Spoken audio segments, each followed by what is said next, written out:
Kami datang dalam ucapan syukur di hari perhentian yang Kau berikan. Terima kasih karena sungguh Tuhan baik dan menyatakan kebaikan-Mu di dalam hidup kami. Kembali kami akan bersama-sama belajar kebenaran firman-Mu, Tuhan yang menolong, agar kiranya firman-Mu itu menjadi pelita bagi kaki kami, terang bagi jalan kami. Kami percaya firman-Mu adalah firman yang kudus dan yang menguduskan hidup kami. Firman-Mu firman yang tidak berubah, tetapi firman yang kami percaya sanggup mengubah hidup kami. Itulah yang kami rindukan menjadi bagian dari semua kami yang datang berkumpul pada siang hari ini. Berkati baik hamba-Mu yang menyampaikan, semua kami yang mendengar. Tuhan tolong agar pada akhirnya kami bukan hanya jadi pendengar-pendengar firman yang setia, tapi mampukan dengan kuasa, dengan pertolongan dari Roh-Mu yang kudus, kami dimampukan menjadi pelaku-pelaku firman-Mu di dalam hidup kami, di dalam keseharian kami. Bersabdalah ya Tuhan, kami umat-Mu sedia mendengarnya. Di dalam satu nama yang kudus, nama yang berkuasa, nama Tuhan kami Yesus Kristus, Sang Firman yang hidup, kami menyerahkan pemberitaan firman-Mu. Amin. Shalom. Selamat siang jemaat yang dikasihi Tuhan. Bersyukur kesempatan ibadah bukan hanya sekadar rutinitas mingguan, tapi biarlah kita mengalami perjumpaan dengan Tuhan secara pribadi di dalam ibadah-ibadah kita. Tema yang diberikan kepada kita pagi hari ini adalah kekristenan intoleran. Banyak orang berkata orang Kristen itu sombongnya luar biasa, hanya percaya Yesus satu-satunya Tuhan dan Juru Selamat. Oh, orang Kristen melihat bahwa dialah sendiri yang selamat. Tapi kemudian saudara, saya pikir kita perlu mendalami, kalau saudara sungguh-sungguh jadi Kristen, apa sebenarnya yang bisa kita lakukan waktu kita memahami bahwa sebenarnya kekristenan tidaklah intoleran.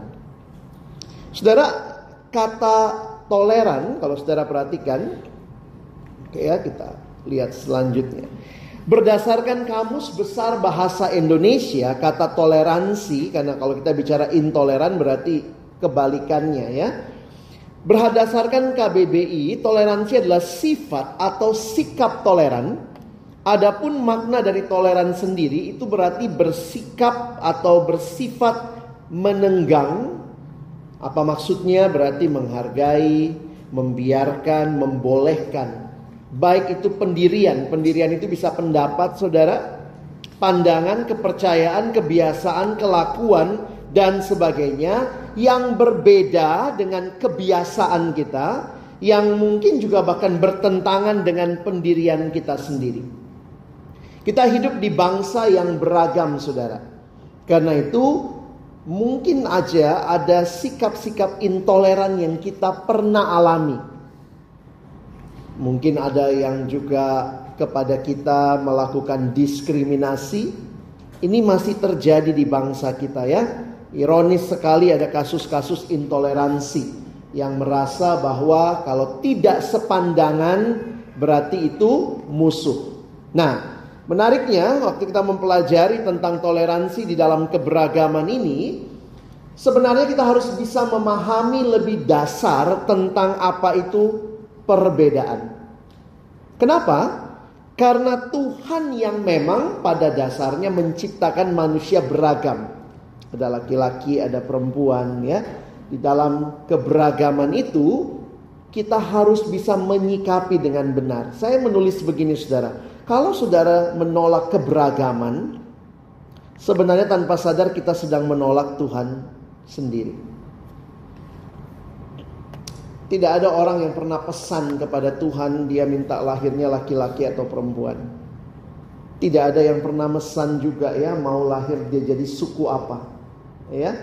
Sehingga hati-hati gitu ya.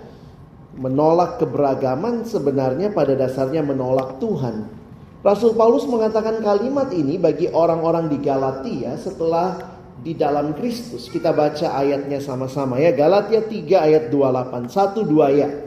Dalam hal ini tidak ada orang Yahudi atau orang Yunani, Tidak ada hamba atau orang merdeka, tidak ada laki-laki atau perempuan, karena kamu semua adalah satu di dalam Kristus Yesus. Nah, pagi ini saya mau mengajak kita belajar menyikapi intoleransi, karena mungkin kita juga masih mengalami ya. Ada orang yang bilang kita sombong lah, ada orang yang bilang orang Kristen eksklusif lah. Jadi kita harus belajar menyikapi intoleransi. Tapi pada saat yang sama, saudara, mari kita mengevaluasi hidup kita.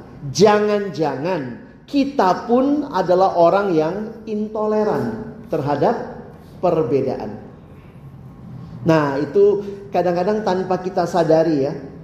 Begitu lihat suku lain, langsung muncul prejudisnya, langsung muncul tanpa sadar intolerannya. Melihat orang berbeda status sosial ekonomi dengan kita, bisa terjadi juga hal-hal seperti itu. Nah, di mana kita memperoleh kebenaran ini? Ada di dalam Alkitab. Karena apa? Prinsip Alkitab bicara tentang murid Kristus. Kita akan belajar sama-sama apakah pemahaman Alkitab tentang murid Kristus. Setiap kita yang percaya, kita bukan hanya percaya, tapi kita harus jadi murid Kristus.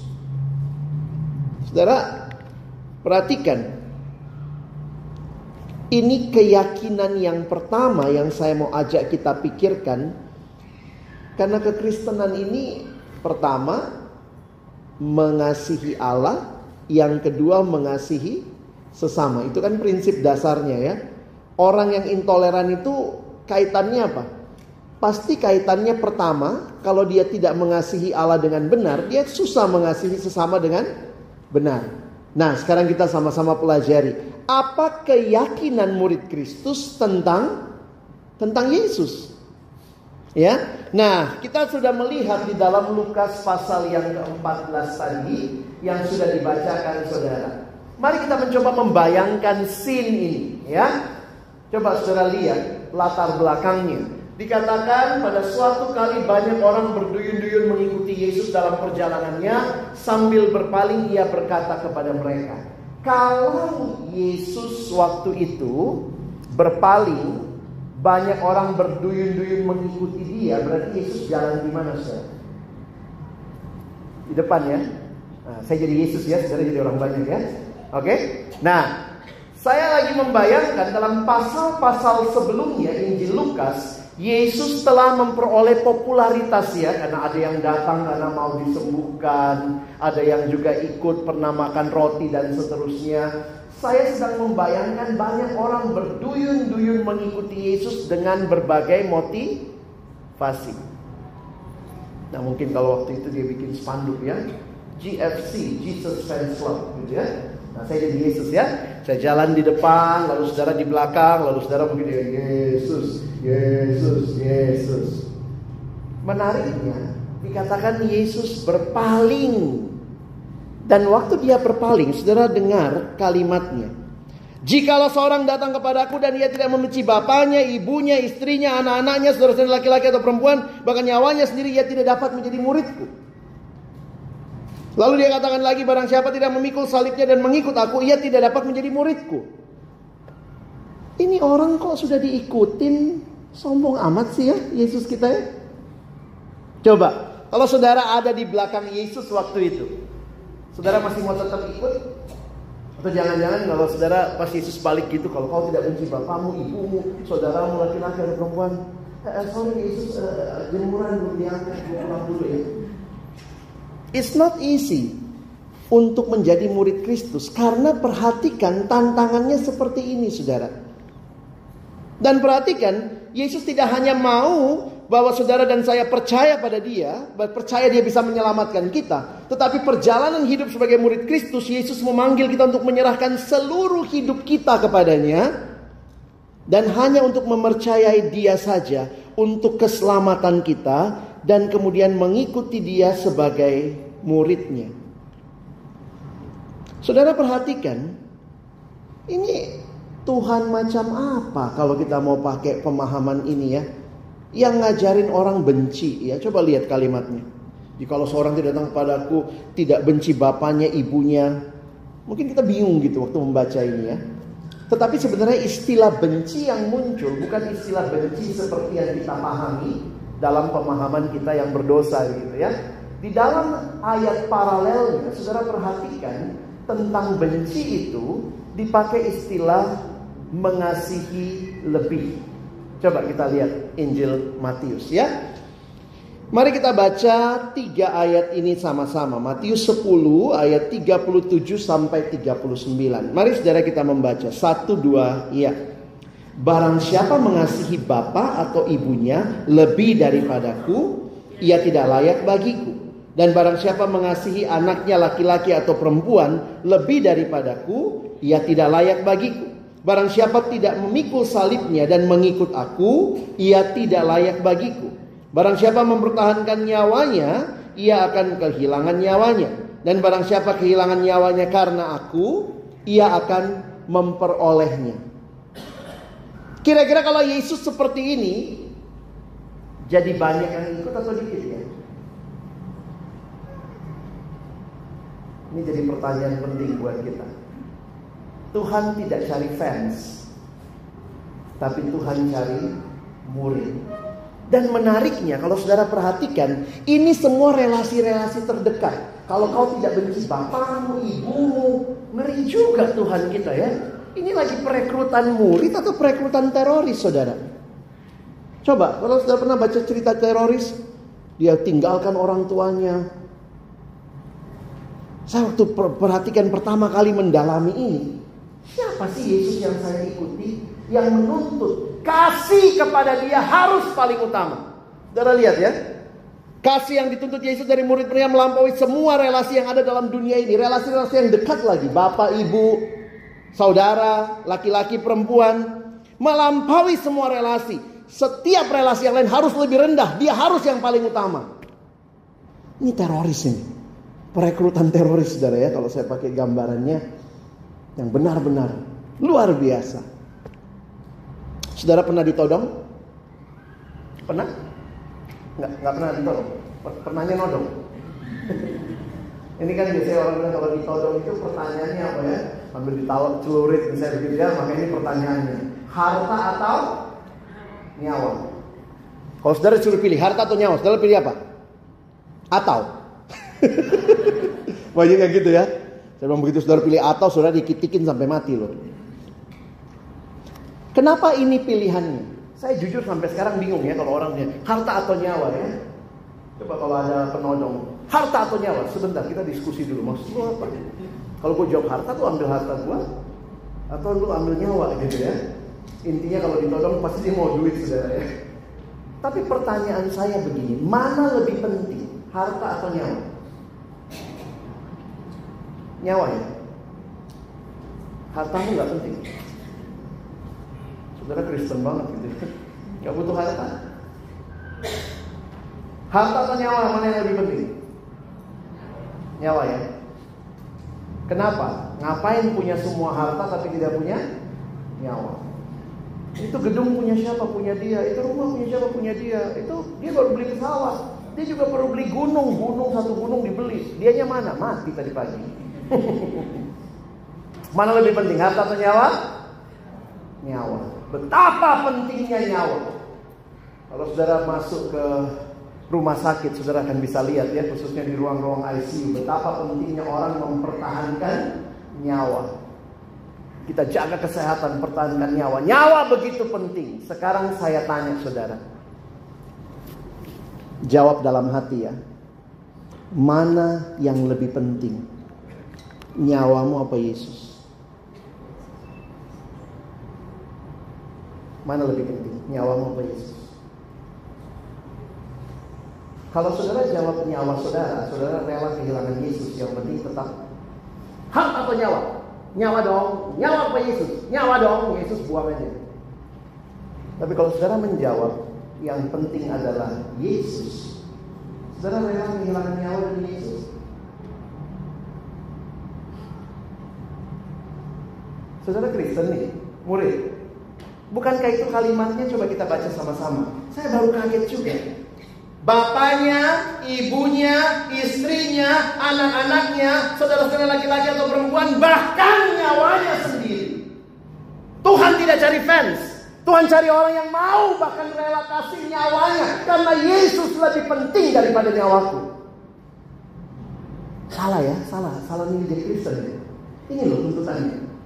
Kalau kau tidak lakukan itu, kau bukan murid. Ini perekrutan apa? Makanya saya bilang ini perekrutan kayak teroris ya. Lihat ya, banyak teroris rela bom bunuh diri. Kenapa? Karena begitu luar biasa. Sebenarnya orang Kristen harus rela demi Yesus serahkan nyawa. Saudara rela? Atau mau mundur sekarang? Salah ikut? Ya elah Tuhan, kok begini kekristenan ya? Ngeri banget Kristen. Pilihannya bukan di antara kesenangan kita. Mau pilih drakor atau pilih anim. Bukan itu pilihannya. Mau pilih K-pop atau pilihnya ini. Ini bukan masalah pilihan makanan. Mau sushi atau mau ramen gitu ya. Bukan itu. Ini pilihannya nyawa atau Yesus. Sebegitu pentingnya Yesus dalam hidup. Makanya saudara coba lihat ya. Ini ayat-ayat yang sudah kita baca tadi, tapi kita baru ngeh. Oh iya ya, bahkan nyawanya sendiri. Coba lihat kalimat terakhir di Matius 10 yang kita baca tadi. Ayat 39. Barang siapa kehilangan nyawanya karena aku, karena saking pentingnya Yesus, ada orang yang kehilangan nyawa demi Yesus, orang itu akan memperolehnya. Saudara mau ikut pemuridan? Ini pemuridan. Mau? Menjadikan Yesus lebih.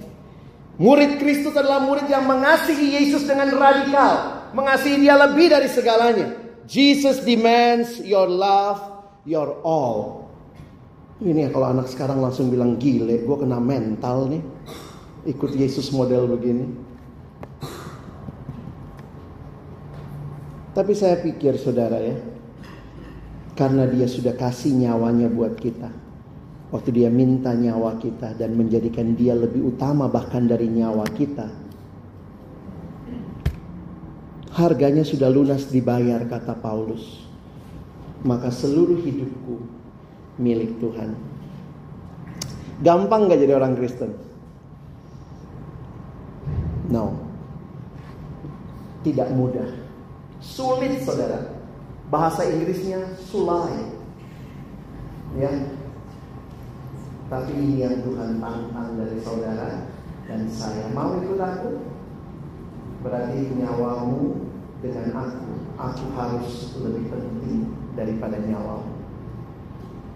Apakah ini perekrutan teroris yang menuntut loyalitas begitu tinggi? Saudara, penulis yang namanya Kyle Idleman menggambarkan ini dengan menarik dalam bukunya. Dia bilang begini, bayangkan berbagai hal yang berharga bagi kita. Yesus, keluarga, pacar, sahabat, pelayanan, studi, pekerjaan sedang ada di garis start lomba lari untuk merebut takhta hati kita. Kira-kira Yesus mau jadi nomor berapa? Yesus mau jadi nomor berapa? Nomor 1? No. Kyle Idleman bilang no. Yesus tidak mau jadi nomor 1. Dia mau jadi satu.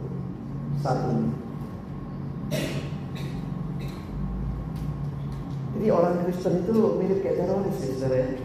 Yang luar biasa, bahkan Yesusnya lebih utama dari dirinya, dari nyawanya, dari segalanya. Dialah yang terutama. Kyle Idleman mengatakan tidak boleh ada persaingan antara relasi kita dengannya. Karena relasi kita dengan Bapa, Mama, saudara laki-laki, perempuan, bahkan nyawa kita. Jadi sebagai murid Kristus, kiranya hidup kita menyatakan bahwa Yesus lebih berharga dari hidup atau nyawa kita. Satu buku yang ditulis oleh pendeta John Piper, dia mengatakan kalau Yesus benar lebih berharga dari nyawamu, hiduplah untuk membuktikan that He is most precious than your soul, than your life. Dalam satu buku dia menulis, don't waste your life. If Jesus is most precious in your life, then live a life that will prove to others that Jesus is more precious than all other things in your life, even your own soul, even your own self. Hiduplah menyatakan Yesus lebih berharga. Kalau kekristenan cuma sampai di sini, kasih yang radikal kepada Allah, saya pikir kita semua jadi teroris ya. Tapi puji Tuhan, kekristenan juga berbicara relasi kepada sesama. Maka sekarang murid Kristus kepada sesama harus bagaimana? Kepada Allah segitunya. Kepada sesama gimana? Saya kasih contoh begini saudara ya. Kalau saudara diminta membagi dua golongan orang di dunia ini, gimana saudara membaginya? Biasanya orang cenderung membagi ada orang baik, ada orang jahat. Benar nggak? Kalau bagi dua, bagi manusia di dunia ini ada golongan, ada orang baik, ada orang jahat. Numpang tanya. Terus saudara masukin dirimu yang mana? Ada orang baik, ada orang jahat. Saudara yang mana? Aku yang jahat lah Pak gitu. Itu bukan cara pandang yang benar. Kecenderungan orang yang punya cara pandang orang baik, orang jahat, kawan atau lawan adalah orang-orang yang intoleran. Saya ulangi. Orang-orang yang intoleran karena membagi dunia menjadi dua, orang baik dan orang jahat. Karena itulah perhatikan baik-baik. Kekristenan mengajarkan lebih dalam daripada sekadar orang baik dan orang jahat. Lensa Injil, waktu saudara pinjam kacamata Injil, begitu saudara dipenuhi dengan karya kasih Tuhan, saudara mengerti anugerah Tuhan, dunia ini terbagi dua. Orang jahat yang belum bertobat dan orang jahat yang sudah bertobat. Saudara masuk yang mana? I once was lost, but now I'm found. Itu lagu yang kita nyanyikan. Sungguh besar anugerah membaharui hidupku. Aku dulu buta, aku hilang, aku tercela. Sekarang aku boleh mengalami anugerah Tuhan. Agama-agama hanya mengajarkan orang baik sama orang jahat. Tapi kekristenan lebih daripada sekedar agama. Kekristenan bicara Injil. Injil membedakan manusia dari kacamata anugerah. Hanya ada dua macam orang. Orang jahat yang belum bertobat dan orang jahat yang sudah bertobat. Sehingga tidak akan pernah kita berkata, saya lebih baik dari dia. Dia memang jahat banget gitu. Tapi waktu kita lihat orang lain, kita bilang apa? Kalau bukan anugerah Allah, mungkin saya bisa lebih buruk dari dia. I know not even better than him, than her. It's all by God's grace. Apakah Injil mengubah cara pandang kita? Menjadi murid itu kan anugerah Tuhan ya. Bukan karena ikut kelas pemuritan saudara jadi murid. It's all by God's grace. Karena itu murid harus punya lensa yang benar memandang dunia. Kalau tidak, jangan saudara bilang orang lain intoleran sama saya. Jangan-jangan saudara juga intoleran lihat orang lain. Kenapa? I'm better. Sekarang kan orang bilang jangan judging dong, jangan menghakimi dong gitu ya. Tapi saya pikir apa ya caranya? You have to look. Kalau saudara harus lihat dari lensa Injil. It's not by our own word. Agama berkata lakukan sesuatu supaya kamu jadi orang benar. Injil berkata no, hanya karena Yesus melakukan sesuatu saya dibenarkan. Karena itu pendeta Timothy Keller mengatakan religion make us proud of what we have done, but the gospel make us proud of what Jesus has done. Beda ya. Kita itu punya modal nggak toleran, punya modal untuk toleran, bukan jadi intoleran. Karena apa? Ini panggilan pemuridan kita, saudara. Karena itu pantaskah kita menyombongkan diri, menganggap diri lebih dari orang lain? Di sisi lain juga nggak perlu minder, saudara. Begitu lihat orang lebih kaya dari kita, wow, dia orang berdosa, saya juga sama di hadapan Tuhan. Tuhan nggak lihat berapa akunnya dia. Lu ya elah ATM asal tekan macet. Nah, yang menariknya begini, saudara. Ternyata ada sikap murid terhadap penolakan. Ini yang menarik untuk kita perhatikan ya. Sikap murid terhadap penolakan. Kalau ditolak, bagaimana sikap kita? Cenderungnya kalau ditolak kitanya, kita marah. Cenderungnya kalau orang nolak Yesus kita jadi pembela ya. Pernah begitu? Waktu orang bilang, Yesusmu itu bukan juru selamat ya. Gue bunuh lo. Siapa yang intoleran? Kita dong ya. Nah ini persis peristiwa yang terjadi di Lukas 9 yang kita baca tadi. Coba kita lihat lagi kisahnya ya. Nah di Lukas 9 ini, waktu hampir genap waktunya, ia mengirim beberapa utusan mendahului dia, lalu pergi ke suatu desa Samaria. Lalu orang Samaria itu tidak menerima dia. Yesus mau ke Yerusalem dan mereka tidak suka sama orang Yahudi. Jadi orang Samaria menolak dia. Siapa yang marah? Coba, siapa yang marah? Yesusnya ditolak nih. Kalau tadi kemarin Yesus fans club ya. Yesus segala-galanya. Dia harus lebih dari segalanya. Harus yang paling berharga. Begitu ditolak yang paling berharga kita gimana? Gue bunuh lo. Loh, asal amat. Tapi ini muridnya loh. Dua muridnya, Yakobus, Yohanes, ini saudaraan ya. Mereka disebut Boanerges, anak-anak guru. Beberapa penafsir mengatakan kemungkinan suaranya keras kayak guntur, makanya dibilang anak-anak guru. Boanerges, jadi bukan guru Soekarno Putra bukan ya. Boanerges ini ya. Lalu kemudian mereka berkata, wah saya pikir sepakat banget ini kakak beradik ya. Kakak beradik menyepakati pemusnahan. Ngerti loh? Dia bilang apa? Tuhan, apakah engkau mau supaya kami menyuruh api turun dari langit untuk membinasakan mereka? Kurang ajar banget ini orang-orang nolak Yesusku. Wow. Ini teroris. Ini teroris. Waktu ada yang nolak, gue bunuh lu. Siapa yang Yesus tegur? Siapa yang Yesus tegur? Lucu ya?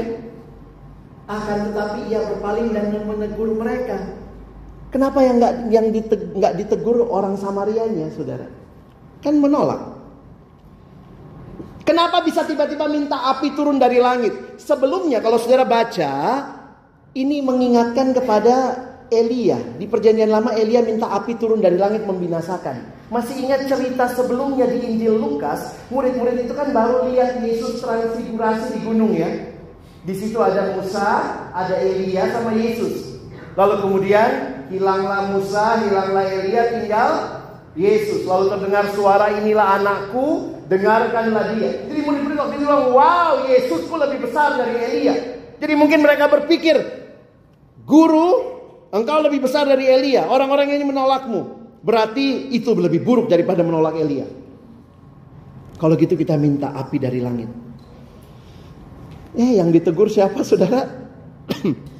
Lukas mencatat Yesus tidak menegur orang Samaria yang tidak mau percaya. Yesus tegur murid-muridnya. Berulang kali Injil mencatat seperti ini. Waktu Yesus mau ditangkap, lalu Petrus pukulkan pedangnya, hamba imam besar telinganya putus. Benar ya? Yesus menghadapi penolakan, mau ditangkap. Tapi dia ambil kuping itu, dia pulihkan. Dari atas salib, menghadapi penolakan di salib itu gak enak saudara, ketusuk jarumnya sakit. Ini paku loh. Tapi dari salib itu dia berkata, ya Bapak ampunilah mereka. Saudara murid Yesus, cinta banget sama Yesus. Kalau Yesus mau ditolak, pertanyaannya, sikap kita mirip kayak Yesus waktu ditolak gak? Waktu Yesus ditolak, apa yang dia lakukan? Dia berdoa, dia mengasihi, dia memulihkan. Kalau kita masih punya sikap kayak murid-murid, jangan-jangan sebenarnya kita lagi intoleran, saudara.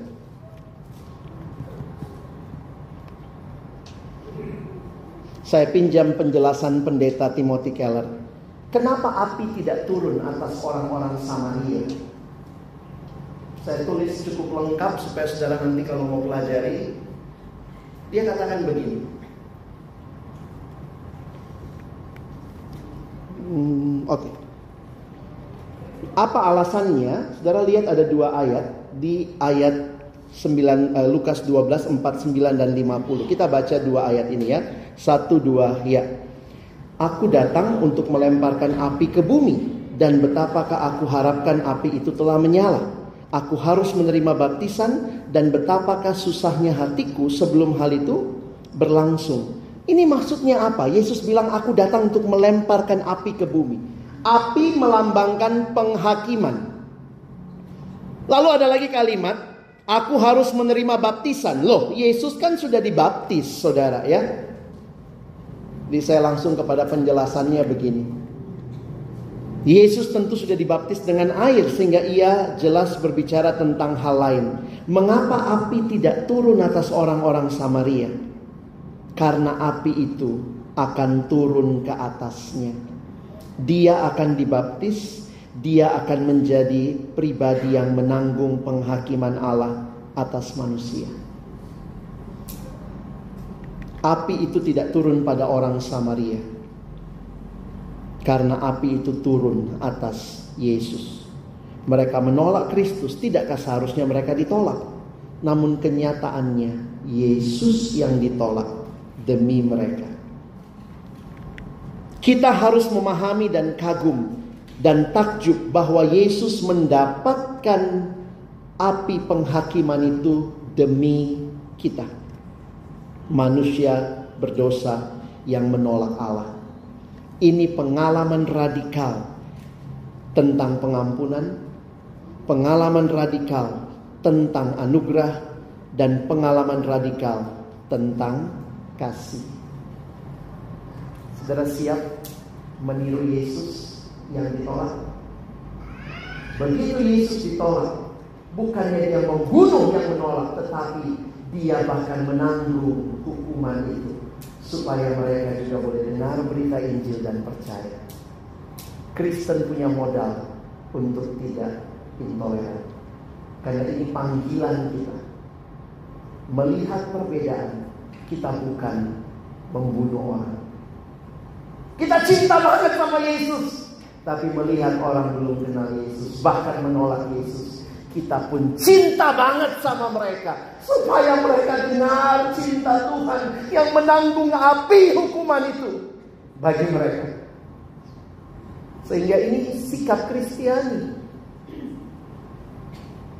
Saudara yang dikasihi Tuhan, saya bikin tabel khusus membandingkan teroris sama murid. Karena dalam batasan tertentu mirip loh, harus cinta Yesus lebih dari segalanya. Tapi teroris akan membunuh semua orang yang tidak seide dengan dia. Kenapa? Dia bagi dua dunia, kawan atau lawan, dan lawan harus dimatikan. Orang Kristen membagi dua dunia, orang jahat yang belum bertobat dan orang jahat yang sudah bertobat. Sehingga waktu lihat orang jahat, apa kerinduan kita? Jangan kayak Yohanes Yakobus, mati aja dulu, mampus aja. Tapi waktu lihat dia, selama Tuhan masih kasih hidup, biar dia dengar Injil. Kita rela gak sih teroris bertobat? Ada gak rela juga teroris yang udah bunuh banyak orang, ngebom di sana? Kita rela gak dia kenal Yesus? Jangan-jangan kita menghakimi, mati aja. Kalau perlu gantung di Monas, telanjangin, bakar dari bawah, api dari atas. Kita itu ngeri ya manusia ya. Maunya balas. Tapi kasih yang radikal membawa kita toleran. Dia punya kesempatan dengar Kristus. Jadi saudara, kesimpulannya apa? Murid Yesus semakin mengasihi Yesus dengan radikal. Kasih yang radikal, tidak ada yang lebih utama, dia paling utama. Dan radikal kasih kepada sesama. Bukan menghakimi, bukan menghukum, bukan membinasakan, tapi minta Tuhan, engkau sudah tanggung dosa mereka, biarlah mereka dengar ada pribadi yang nanggung dosa mereka. Sehingga kita jadi pribadi-pribadi yang pulang dengan kasih kepada Allah yang baru, kasih kepada sesama yang baru. Apalagi kita ada di bangsa yang beragam, saudara ya. Banyak perbedaan. Kita harus punya sikap toleransi yang baik. Modalnya apa? Kita murid Kristus. Kita teladani Kristus kita. Di tengah perbedaan-perbedaan, biarlah kita datang membawa anugerah Allah.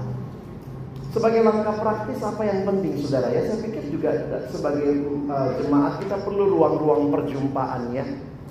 perjumpaan dengan agama lain, suku yang lain, belajar untuk kenal dan belajar untuk mengasihi mereka dengan tulus. Nah, itu yang kadang-kadang tidak mudah ya. Kadang-kadang kita lihat orang kita udah langsung, dia begini, suku ini pasti kasar, suku ini pasti kaya, suku ini pasti miskin, suku ini udah jangan.